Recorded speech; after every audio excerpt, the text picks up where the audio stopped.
Bienvenidos y bienvenidas a la cuarta y última jornada de las Jornadas Nacionales de Justicia que se llevan a cabo en el marco del 30º aniversario de la creación de Fundejuz. Les recordamos que para un mejor desarrollo mantengan sus micrófonos apagados y se conecten al dispositivo con auriculares. A continuación, hará uso de la palabra la doctora Aleli Calf, quien presentará la conferencia de la doctora Elizabeth Gómez Alcorta. ¿Me escucha ahí? Sí, se la escucha bien, doctora.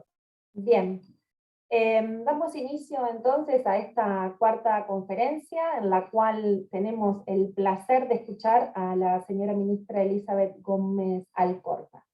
Elizabeth Gómez Alcorta, conocida como Eli por todos sus colaboradores, es ministra de las Mujeres, Géneros y Diversidad de la Nación, y se autodefine, como recién me lo ha dicho, como abogada, docente y militante.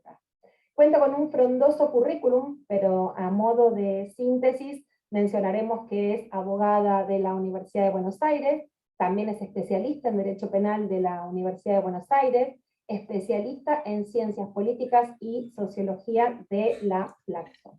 Además, es profesora adjunta interina de la materia de elementos de Derecho Procesal y Penal de la Universidad de Buenos Aires. Fue coordinadora del programa Verdad y Justicia del Ministerio de Justicia y Derechos Humanos de la Nación. Representó como abogada a víctimas de terrorismo de Estado, a líderes y lideresas indígenas. Es socia también del Centro de Estudios Legales y Sociales. Fue socia fundadora de la Comisión Directiva de la Asociación Argentina de Abogados de Derecho Indígena y preside el Movimiento de Profesionales para los Pueblos, entre otras cosas. También ha trabajado en el Poder Judicial, en el Ministerio de Justicia de Nación, en la Procuración del Tesoro de la Nación y en el Senado. En esta oportunidad, la doctora Gómez Alcorta disertará sobre igualdad de género y democracia. Señora ministra, la escuchamos. Muchas gracias, Aleli. Bueno, buenos días, buenas tardes, hasta ahora ya a todos y a todas. Agradecer y felicitar a Fundejuz por el nuevo aniversario, agradecer la invitación sobre todo a Chango da Rocha, con quien tuve el enorme placer de trabajar en distintas oportunidades, en el Consejo de la Magistratura, en la Procuración del Tesoro. Me conoce desde muy chica, y también a Alfredo, a Carlos Blanco, que ahí estuve chusmeando quienes estaban presentes, y algunos otros personas con las que tengo el gusto de poder conocer. Un poco la idea que propuso Fundejuz era pensar algún tema que nos permitiera pensar más bien colectivamente, es dar más, generar más preguntas, que traer algunas respuestas. Elegí un tema que me parece que es muy importante porque es en el marco de la actualidad, en que nos encontramos con cada vez más presencia de discursos de odio, discursos misóginos o discursos con algunos niveles de violencia. Pensar cómo se vinculan estos discursos en relación a la igualdad de género, y en particular cómo se vinculan con la democracia, con la profundización o no que tiene la democracia. Una democracia que, como todos sabemos, en Argentina tenemos ya 4 décadas, del año que viene se cumplen los 40 años de la recuperación democrática, y que tenemos que profundizar, pero además tenemos que cuidar, algo que nos parece que es clave en todos los momentos, pero cuando aparecen y con más potencia esta clase de discursos, me parece que son más evidentes. Uno podría preguntarse, en la actualidad, ¿no?, según Naciones Unidas, en realidad creo que es según el mapa que tiene Naciones Unidas para el año 2021, para el año pasado, no para este 2022, hay solo 10 países en el mundo que están presididos por una jefa de Estado, ¿no? Y hay 119 países del mundo en que nunca han tenido o han sido presididos por mujeres. Según Naciones Unidas, se estima, ¿no?, que al ritmo actual en el que nos movemos como mundo, digo, a pesar de las diferencias que hay hacia dentro del mundo, la igualdad de género tardaría en llegar, sobre todo para las altas esferas de decisión, que son, digo, en este caso, digo, ámbitos de representación política partidaria, institucionales, sindicales, estudiantiles, etcétera, etcétera, estaríamos necesitando 130 años. Quiere decir que al ritmo en que venimos achicando las brechas de desigualdad, necesitaríamos 130 años para que tengamos las mismas oportunidades las mujeres. Las Naciones Unidas ni siquiera incluyen en este caso a la población LGBTIQ+, que los varones. Hay que decir que solamente 14 países del mundo tienen gabinetes en los gobiernos que alcanzaron el 50% de la representación de mujeres. Y el aumento anual es muy pequeño, es del 0,52%. En general, cuando uno ve además de cómo están distribuidos los cargos en los gabinetes que ocupamos las mujeres, son ámbitos que están vinculados a la familia, a la niñez, a la juventud, a los adultos mayores o a las adultas mayores, a las personas con discapacidad, claramente a las cuestiones de género. Las ministras de las mujeres somos ministras, eso por lo menos lo tenemos asegurado, uno podría decir. Todos los temas vinculados a los asuntos sociales, seguridad social, desarrollo social, medio ambiente, podríamos mencionar algunos más, pero está claro que los ámbitos que menos lugares ocupan en los gabinetes las mujeres son aquellos vinculados a la comunicación más que a la economía o las finanzas. Solamente el 25% de los escaños parlamentarios, es decir, de los lugares de las bancas nacionales a nivel mundial, están ocupados por mujeres. Hay solo 4 países en el mundo, que cuentan con el 50% de la representación de mujeres o más, ¿no? Entre ellos es Cuba, que hace muchísimas décadas tiene igualdad o incluso mayor, como ahora tiene el 63% de sus bancas ocupadas por mujeres, Bolivia, y después 2 países, creo que uno, si no me equivoco, era uno de África y Emiratos Árabes. Lo que uno podría preguntarse es si estos datos son azarosos, ¿no? Uno podría preguntarse por qué, digamos, ¿hay alguna razón de que las mujeres no lleguemos a ser presidentas, que no lleguemos? En este caso lo estoy poniendo en el ámbito de la representación institucional, del ámbito de la conducción de un país, de un Estado, pero si quisiéramos podríamos hacer el mismo ejercicio respecto a, por ejemplo, las máximas autoridades del Poder Judicial, de los poderes judiciales. No tengo acá los datos, pero durante mucho tiempo anduve con una carpetita con esos datos. Hay un dato que es muy clave, que, por ejemplo, los 24 ministerios públicos de la acusación, o ministerios públicos fiscales, provinciales, más la Procuración General de la Nación, 25 organismos a cargo de la persecución penal en nuestro país, está a cargo de 25 varones, ¿sí? 25 varones.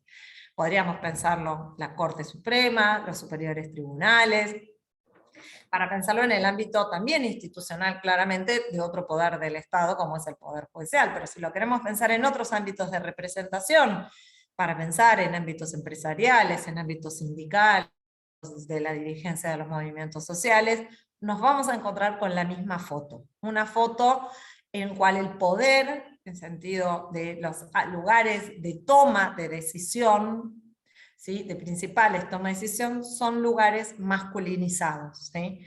Y la pregunta es, ¿esto es producto del azar? No, claramente no es producto del azar, sino que centralmente responden estos datos que nosotros estamos trayendo, que son datos que por todos y todas conocemos, sino solamente que nos permitimos problematizar, no es que estamos descubriendo algo, es que efectivamente tiene que ver con las características que tienen todas las sociedades actuales. Digo que a pesar de las inmensas diferencias que puede haber cuando pensamos el mundo y los distintos tipos de culturas, que son múltiples a lo largo y a lo ancho del mundo, lo cierto es que estos datos son datos que son transversales o bastante homogéneos, ¿no?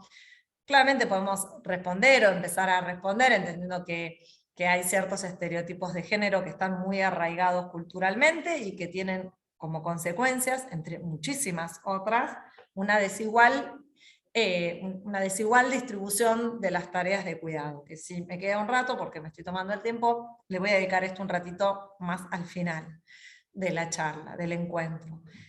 Centralmente organizamos el mundo de un modo tal, y así lo hemos organizado a lo largo de los siglos, en el cual ustedes saben que el mundo público era un mundo masculino y el mundo privado o el mundo doméstico era un mundo femenino.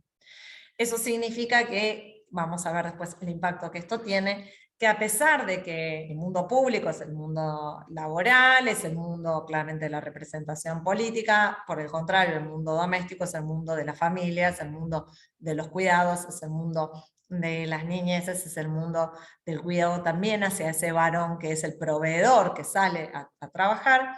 A pesar de que así se ha organizado el mundo durante muchísimo tiempo, lo cierto es que, sobre todo desde la segunda mitad del siglo pasado, hemos comenzado a hacer una larga transición desde ese mundo privado y doméstico, las mujeres, hacia el mundo público. Desde el ingreso al trabajo formal, parte cada vez más por necesidades centralmente, hasta si uno quiere, que yo siempre doy un dato que para mí es altamente increíble, impactante para pensar las desigualdades, es las mujeres ingresamos a las universidades recién, sobre todo en Latinoamérica, recién a fines del siglo XIX, 1890, 1895, donde además hay un largo debate si teníamos las capacidades para poder entrar a las universidades o no. Siempre cuento porque es muy tristemente gracioso, pero cuando se da, hay un debate muy acalorado, del mismo modo que 50 años después se da ese mismo debate sobre si podemos votar o no podemos votar,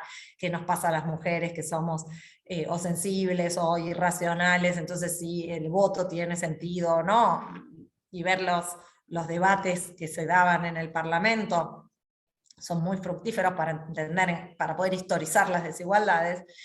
Edward Clarke, que era un biólogo que formó parte de los debates sobre el ingreso de las mujeres a las universidades, decía que si aumentábamos el tamaño, si desarrollábamos las neuronas, se nos iban a encoger los ovarios, y que claramente nuestro destino biológico y nuestro destino en la vida era la maternidad, y que por eso el ingresar a las universidades iba a tener un impacto justamente en ese destino. Hemos demostrado que no se nos encogen los ovarios por desarrollar claramente nuestras capacidades, y esto lo hemos... Pero digo, pongo el ejemplo porque nosotras ingresamos recién a fines del siglo XIX a las universidades, cuando las primeras universidades son del siglo XI. Quiere decir que 8 siglos, durante 8 siglos, las universidades estuvieron pobladas exclusivamente por los varones. Cuando hoy vemos que las matrículas en todas las universidades de nuestro país son mayoritariamente por mujeres, es un salto enorme cualitativo en términos históricos, a pesar de que todavía los rectores siguen siendo altamente varones, y los rectores, los decanos, pasa lo mismo con las carreras de investigación. Pero no me quiero ir por ese lado. Pero digo, efectivamente en ese tránsito que nosotras venimos haciendo, y solamente mencioné el último, en un siglo y monedas, pudimos entrar a las universidades, pudimos empezar a trabajar, pudimos empezar a votar, pudimos empezar a ser elegidas.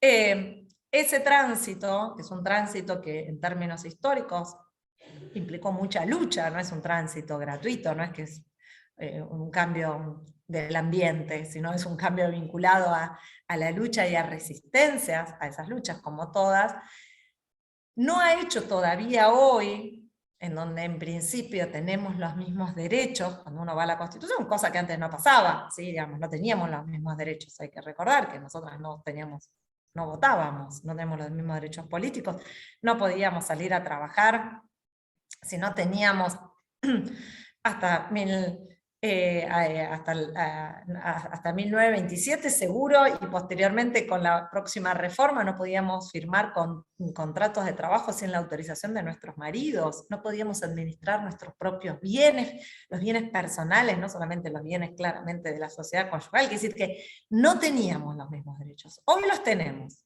Hoy no hay ningún derecho que efectivamente las mujeres, los varones tengan y las mujeres o el colectivo LGBT no tengan. Sin embargo, tenemos estos números. Estos números que estoy dando son números actuales, no son números de hace un siglo atrás.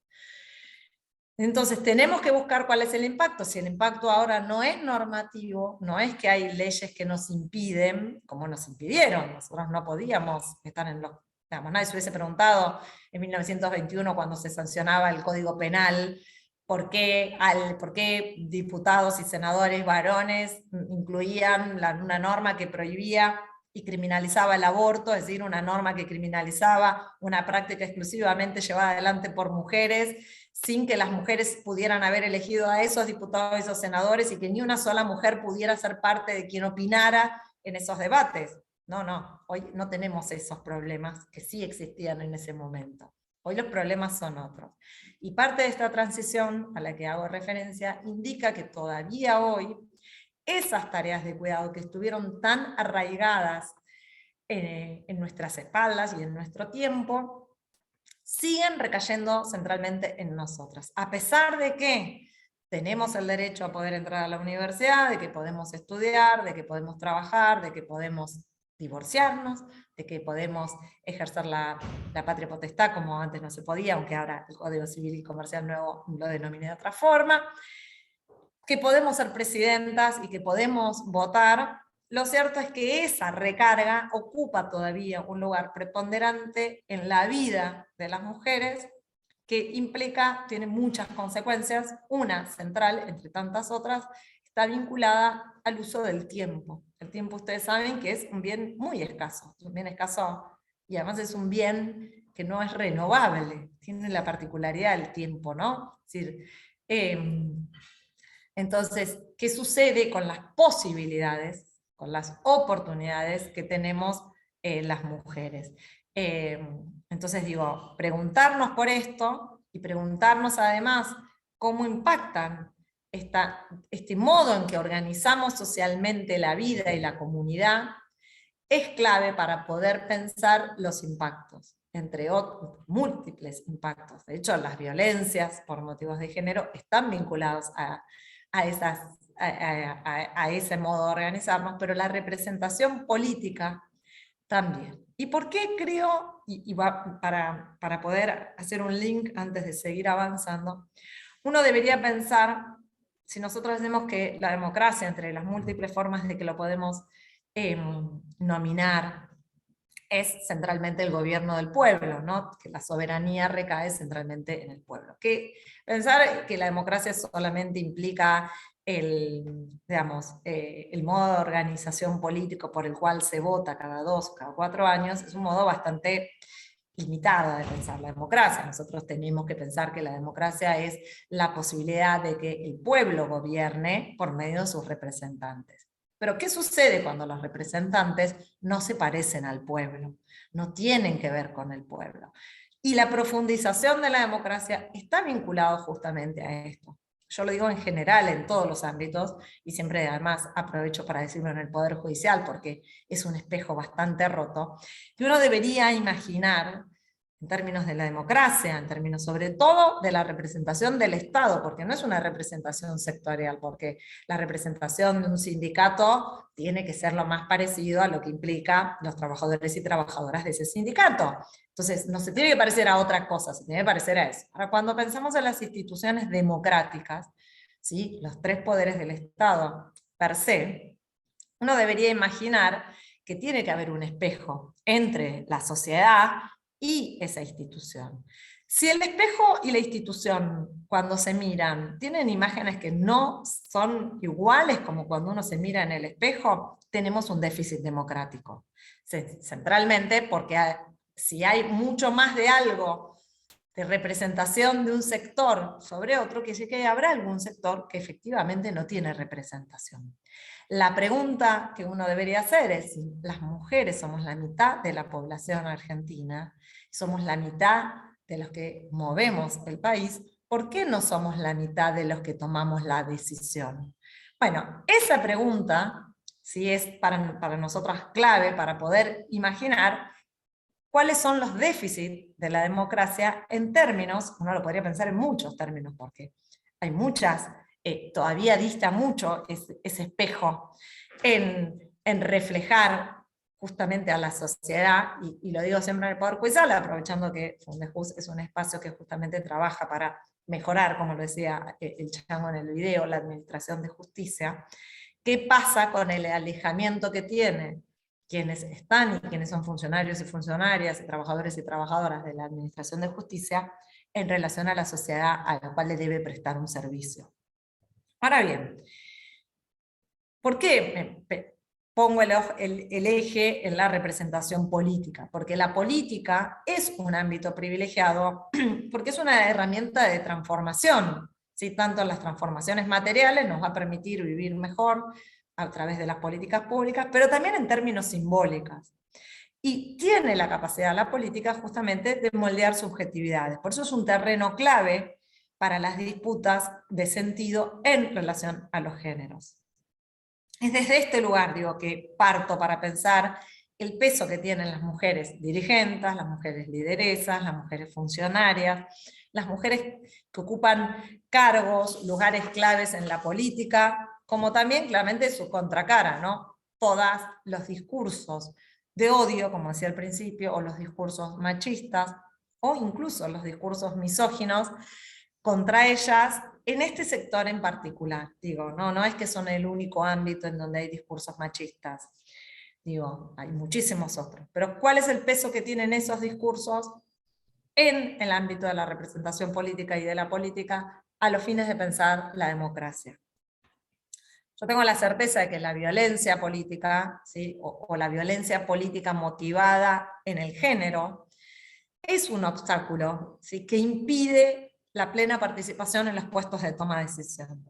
Digo, cuando uno tiene que pensar, yo partía al principio, bueno, no hay impedimentos normativos. ¿Cuál es el problema? ¿Por qué no podemos? Bueno, uno podría decir, quizás, miren chicas, no son capaces, no les da, ustedes no tienen capacidad para ser juezas, no se enojen, digamos, no tienen capacidad para ser procuradora general, no tienen capacidad para ser presidenta. Bueno, si descartamos eso, cosa que entiendo que acá, a pesar de que no tengan la posibilidad de asentir, estaríamos todos de acuerdo, y no hay un problema normativo, hay que empezar a pensar esto. Uno claramente es cómo se distribuyen los cuidados, y sabemos que eso es el corazón de la desigualdad, pero la violencia, ¿sí? Esta violencia política motivada en el género, es uno de los grandes obstáculos que tenemos para la participación de las mujeres en los puestos de toma de decisión. Centralmente porque esa violencia refuerza los roles tradicionales de género, minando a la vez, por todo lo que decía antes, ¿no? la calidad democrática y el pleno disfrute que tenemos de los derechos humanos. Esos discursos misóginos, esos discursos machistas en la política, en particular los ataques violentos contra ciertas mujeres lideresas en los ámbitos, en estos ámbitos, los entiendo que están remarcando las posibilidades de significación, pero alejándonos de una idea de un mero reflejo superestructural, ¿no? Decimos, bueno, esto es una disputa política, es de un espacio político, es parte de la grieta, digamos. No, yo lo que creo es que no tiene que ver con eso, ¿sí?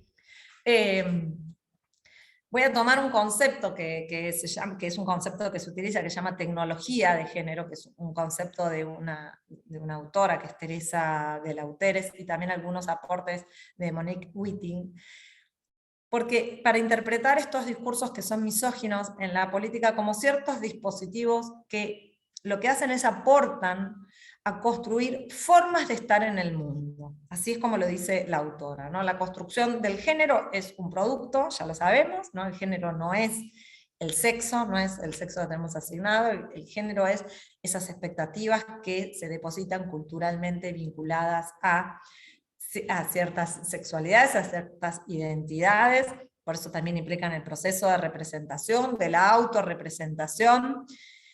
Por eso es muy importante poder visibilizar, poder identificar que las violencias, todas, pero las violencias políticas, como decía, dirigidas a mujeres y LGBT, afectan justamente a la construcción subjetiva e individual en todas las prácticas cotidianas. Voy a ahondar un poquito más y voy a después volver para, con mi calidad docente, intentar bajar el concepto lo máximo posible. La construcción de género es un concepto continuo, ¿no? Digamos, es cierto que hoy, hace 50 años se esperaba de las mujeres ciertas cosas, hoy se esperan otras. Sin embargo, uno podría decir, si yo estoy en una reunión a las 10 de la noche, ¿sí?, es muy posible que varias de las personas que estén ahí se estén preguntando, che, pero Eli no tiene un hijo chiquito. Esa pregunta, que algunos la formulan, ¿sí?, pero quizás no la formulan, pero está presente, indica que se espera de una mujer que tiene un hijo, ya no que no pueda ocupar un cargo, pero sí que tenga ciertos límites, que seguramente a un varón, compañero mío de gabinete, que esté sentado al lado mío, que también tiene hijos de la misma edad, o quizás tiene más, yo tengo uno solo, nadie ni siquiera se lo pregunta, ¿sí? Es cierto que esa formulación o esas expectativas, ese proceso, varía con el tiempo. Y las tecnologías de género en este concepto, en este modo, esta herramienta conceptual que utiliza, se construye de distintas formas. Se construye con el cine, se construye con discursos institucionales, se construye con discursos, se construye con teoría. Digamos, cuando nosotros vemos las publicidades que hay hoy respecto a cuál es el lugar que colocan a las mujeres y a los varones, a las publicidades que había, no estamos hablando de 50 años, hace 10 años, fíjense, no sé, ahora hay publicidades en donde varones cambian pañales, ¿no? Eso no había hace 10 años, ni hace 20 años. Y eso también es un modo de construir la forma de estar en el mundo también para los varones, porque la tecnología de género es también para los varones. Ahora, los discursos violentos también forman parte de estas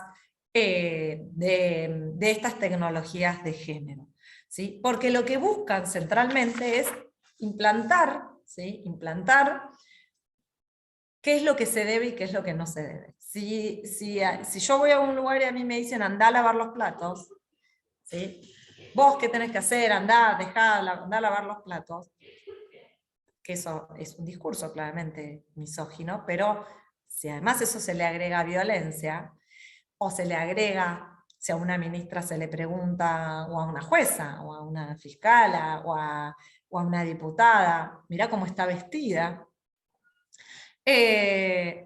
cuando nunca en la vida señalamos a un funcionario o a un varón que ejerce poder por cómo está vestido, o cómo está peinado, o qué tipo de anteojos usa, o tampoco, digamos, muchas veces ni siquiera cuáles son sus capacidades para haber llegado ahí, ¿no? En cambio, esta idea de la mujer fuera de su rol, y en esa fuera de su rol es el cuestionarla, pero además desde qué lugar, sino justamente desde un lugar que no es del rol, porque no estamos de ningún modo diciendo que no pueda cuestionarse las intervenciones de mujeres en el poder, pero sí se le cuestiona en el marco del ejercicio en el que tiene esa representación.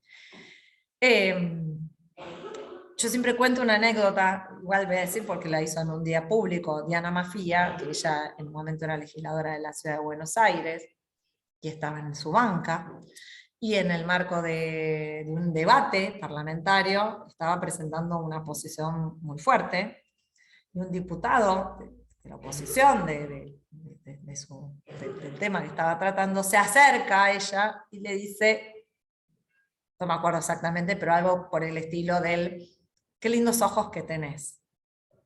¿Sí? Esa intervención es un discurso que coloca a esa diputada que está dando un debate de ideas y de proyectos en un lugar de objeto. Vos sos mujer, voy a venir acá a hablarte a vos, a decirte un piropo, a decirte algo lindo, porque no le estaba diciendo algo feo, que lo que hace es te saca de ese lugar. Y te vuelve a un lugar que es el que nunca deberías haber salido.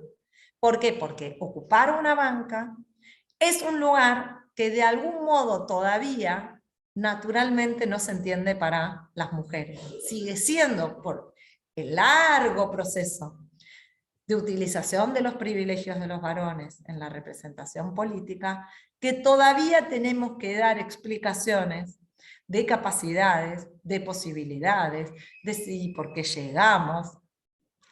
Porque siempre, si no, la explicación es que además una llega porque hay un varón que habilita, ¿sí? Porque es la hija de, la esposa de, la amante de, ¿sí? La consentida de, no porque tiene méritos, competencias, posibilidades, aptitudes, trabajo, militancia, esfuerzo personal. Está claro que también existen, ¿no?, la posibilidad de una construcción diferente de género por fuera de esos márgenes de discursos hegemónicos, en clave de resistencia, en clave de prácticas de micropolítica, y que eso también es parte de lo que venimos haciendo, sobre todo los feminismos, en los últimos largos años, hace mucho, pero en los últimos largos años. Las implicancias y las herramientas que permiten pensar discursos misóginos como tecnologías políticas, tienen implicancias, nos sirve para pensar las implicancias subjetivas concretas que tienen. Me voy a tratar de meter, total estoy controlando el tiempo, todavía tengo. Hay que entender en el discurso, digo, ¿no?, como lo hace John Scott siguiendo a Foucault centralmente, ¿no?, como una estructura específica de declaraciones, términos, categorías y creencias, de historia social, historia institucional, que claramente involucra conflicto y poder. Digo, para entender que discurso no es solamente alguien que agarra un micrófono y hace un discurso, que cuando estamos tratando de pensar cómo se cala, ¿no?, la posibilidad de participar, que tanto nos cuesta porque salimos de muchas vallas más atrás, yo siempre lo pongo en términos gráficos, estamos en una carrera y alguien sale de acá, pero nosotras salimos de acá por lo que historizamos, pero además porque además tenemos que cargar a 2 o 3 pibes y en el medio de que estamos haciendo la carrera, dejarlo en el jardín a uno, salir para otro lado, y que eso además está naturalizado, que es nuestro, entonces salimos bastante más atrás. Como los discursos en este sentido, ¿sí?, digo, que son las creencias, son los discursos que están instalados, es esa parte de la historia institucional. Digamos, en este sentido no solo se trata de texto, no solo se trata de lenguaje, ¿sí?, cuando hablamos de discursos violentos o misóginos, no, también de todas las prácticas sociales, de las prácticas institucionales, ¿no?, esta cosa de si estamos en un espacio y hay que hacer... hay que atender a alguien que tiene una necesidad social, bueno, no, vos que sos mujer, podés entender mejor esto, ¿no? Es eso, es todo eso que se dice de infinitos modos, que está incluido, ¿no?, en términos de organización, en términos de instituciones. Todo eso debe entenderse, constituirse como textos a ser leído dentro de lo que implican los discursos misóginos. Y que hay que estar muy, muy, muy alertas y muy despabilados y muy despabiladas para no repetirlos, para detectarlos, para poder correrse. Sabemos cómo las relaciones de jerarquización y de subordinación y de dominación implican una línea demarcatoria, ¿no?, entre lo público, entre lo privado, entre lo masculino, entre lo femenino, entre la vida pública o el trabajo y el hogar, entre las tareas reproductivas y las no reproductivas. Por eso es que yo sostengo que los discursos machistas, en cualquier ámbito, ¿sí?, digo, los misóginos, los violentos contra las mujeres y las diversidades siempre, y todavía más los que se plasman en el ámbito de lo político, son parte de estas tecnologías que crean género, ¿no?, que aportan a construir esta forma de estar en el mundo para quienes somos sujetas habladas, digo sujetas habladas por otros, no solamente por nosotros, y que implican necesariamente y refuerzan necesariamente estas relaciones de dominación y de jerarquización. Voy a poner un ejemplo. hace poco tiempo, en un evento, había una mujer que pidió que alguien le tenga un saco. Y había varios varones, y la mujer se lo da a un varón para que le tenga el saco, porque tenía que ir a algún lugar. Y el varón se sentía incómodo tener un saco, ¿no? Entonces el varón mira hacia un grupo, eran 4 varones y yo, y me dice, ¿no le podés tener a tal el saco? ¿No? Ahí, estoy trayendo una clara demostración. Yo me doy cuenta que no tiene lógica, que a mí no me la pidió la persona, que se la pidió, pero que ese hombre entendía que esa tarea era una tarea femenina. Y que no le importaba a quienes fuésemos los que estuviésemos, que eso lo tenía que tener una mujer. Entonces me dice, ¿lo podés tener? Yo lo agarro, pero intento rápidamente decodificar esto que estoy contando en términos de categorías, en un hecho de la realidad, y poder decir, mira, no, porque vos me lo das a mí, porque yo soy mujer. Porque yo no tengo problema de tener un saco, ¿se entiende? No tendría problema en lo más mínimo de tener el saco a nadie. Si me lo piden, ¿cuál sería el problema? A mí, no, a ninguna. Pero entender que en ese acto había un acto de jerarquización. Es una tarea menor, y es una tarea para mujeres. No es una tarea para un varón. Ahí está. Como eso es texto de dominación. ¿Sí? Digo porque cuando uno lo puede colocar en un ejemplo micro, puede entender que no estamos hablando exclusivamente de un discurso de las mujeres son todas taradas, o a vos, porque... No, estamos hablando de eso. ¿Sí? Las preguntas que tenemos que poder contestar son esos discursos, qué sujetos o sujetas construyen, qué significaciones sociales validan, qué efectos tienen para el resto de la población, no solamente para quienes somos habladas en eso, es decir, qué efecto tiene para mí, en ese caso, que soy a la mujer que le habla ese texto, sino además qué efecto tiene en ese ámbito, que es, claro, obviamente, es una cosa de mujer, ¿no? ¿Qué posición tenemos que tomar frente a estos textos? Digo, como sabemos, el patriarcado nos ha constituido a las mujeres históricamente como sujetas dominados o dependientes, lo que nos llevó, entre otras cosas, a ser invisibilizadas como sujetos históricos o sujetos políticos, y sobrevalorizadas como cuerpos para otros. Esto lo dice así Marcela Lagarde. ¿Qué significa que cuando nosotros, no es que no hubo mujeres en la historia, no es que no hubo mujeres en cualquier gesta de cualquier lucha de la historia de que es la humanidad? Lo que pasa es que esas mujeres están invisibilizadas centralmente. No es que hubo igual cantidad de varones y mujeres, porque sabemos lo que implicaba el espacio público y todos los espacios de lucha son públicos. Entonces, sí tenemos la sobrevalorización de nosotras como cuerpos para otros, y la desvalorización en nuestro lugar como sujetas políticas. Rita Segato siempre dice que la intervención colonial, tanto del pasado, digamos, nosotros somos, nuestro Estado es producto del colonialismo, pero también del presente, lo que hizo fue terminar por minorizar todo lo que respecta a las mujeres. El término minorización que usa Rita Segato hace referencia a la representación y a la posición de las mujeres en el pensamiento social. Minorizar alude a tratar a la mujer como menor, ¿sí? Y también de arrinconar, dice así, arrinconar todos sus temas al ámbito de lo íntimo, de lo privado, de lo particular, como tema de minorías, como consecuencia temas minoritarios. Es un tema de minas. ¿Sí? Decir eso es un tema de segundo orden, no es un tema de la política con mayúscula. Esto es un problema de mujeres, un problema menor. Nadie diría que esto es un problema de varones, un tema menor, ¿sí? Esta idea de la minorización, que además durante mucho tiempo efectivamente fuimos incapaces relativas para el derecho, digo, no es un tema que uno, sobre todo en los ámbitos del derecho, uno lo puede explicar también en términos normativos. Por eso aún las mujeres hoy no tenemos condiciones de igualdad para construir discursos y representaciones hegemónicas, porque aún persiste esa minorización en el imaginario social que implica centralmente en algún lugar seguir pensando a la mujer en ese lugar y en ese rol tradicional. Por eso que la política patriarcal le desconoce todavía a las mujeres cualquier legitimidad para ser autoridad.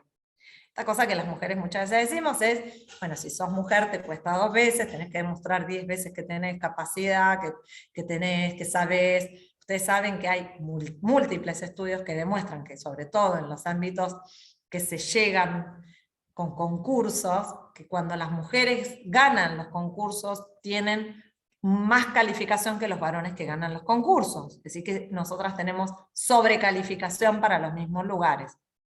Y eso está vinculado centralmente con esto, con la enorme dificultad que implica dar legitimidad, conseguir en términos de otorgar legitimidad de autoridad a una mujer. ¿Sí? Centralmente porque el varón sigue siendo el único sujeto político con capacidad de representación universal.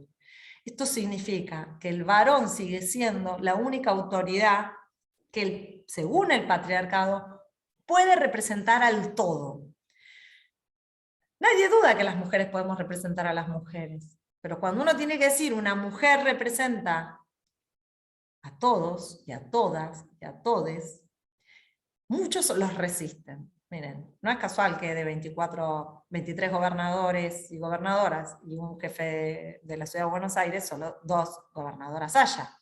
Que haya poquísimas intendentas, ¿sí? Y esto se replica en casi todos los lugares del mundo. Todavía se resiste la idea de que una mujer pueda ser autoridad, y eso nosotros tuvimos presidenta mujer, Brasil tuvo presidenta mujer, Chile tuvo presidenta mujer, pero hoy en la región, por ejemplo, salvo Xiomara Castro en Honduras y la primer ministra de Barbados, no tenemos. No, en toda la región no hay una mujer que tenga la representación de todos los ciudadanos y ciudadanas de su país, de su estado. Entonces, esto está vinculado centralmente a esto que es el impacto del cumplimiento todavía de los roles tradicionales de cuidados. ¿Cuál es el ámbito de la mujer? En definitiva, uno podría decir, en términos indeleble, el matrimonio y los hijos.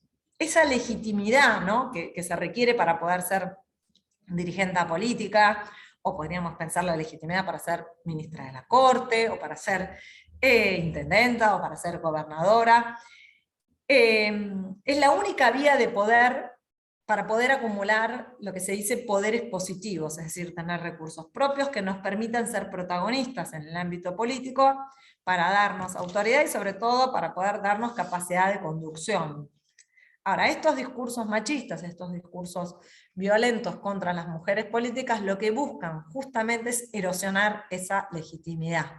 Bueno, total, es una histérica, es una loca, digamos.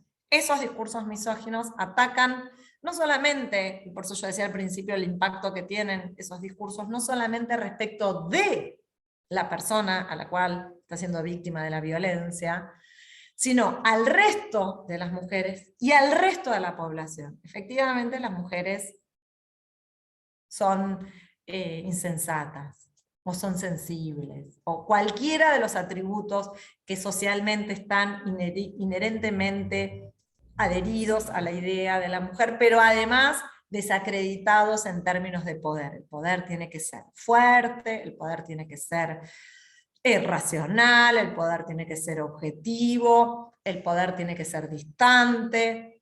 Si vos sos sensible, no podés ocupar, no tenés la legitimidad para poder, etcétera, etcétera.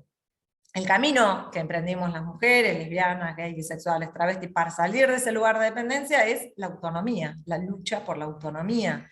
Partir de la autonomía es central, porque ya eso implica cambiar diametralmente nuestra identidad tradicional de género. Recordemos que nuestro lugar era el de la dependencia. Uno podría decir que la dependencia es la contracara de la autonomía. Esa dependencia que durante mucho tiempo hace que las mujeres se presenten en claves o que el principal atributo sean los atributos de las propiedades relacionales. Somos hijas de, soy la mamá de, soy la esposa de, ¿sí? Esa propiedad relacional que está tan anclada romper la idea de la dependencia nos coloca en un lugar de autonomía. La autonomía es además una construcción social, tanto en las relaciones interpersonales, pero también en los ámbitos sociales, en los ámbitos institucionales. Siempre obviamente va a depender de momentos históricos, por eso siempre es importante historizarla.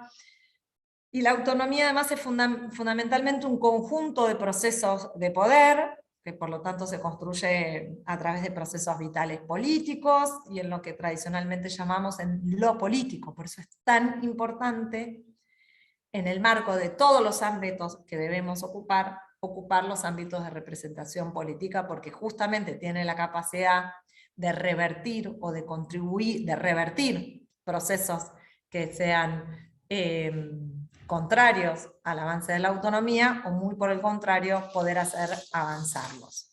Como ya estoy pasadita 2 minutos, me parece que hay algo que me parece que es muy importante, que me parece que es clave. Para poder pensar en cómo hacemos para avanzar en una democracia más profunda, una democracia más parecida a ese espejo, ¿no? A mí me gusta usar la palabra en una democracia más radical, tenemos que democratizar el ámbito doméstico. ¿Sí? ¿Cómo hacemos para democratizar la vida, la sociedad, el Estado, el país? Democratizando el ámbito doméstico. El orden simbólico de que el varón se arroga la representación universal, que es lo que decía, fueron los únicos durante siglos que podían hablar en nombre de todos y de todas, viene concatenada con la idea de que la mujer es la autoridad doméstica.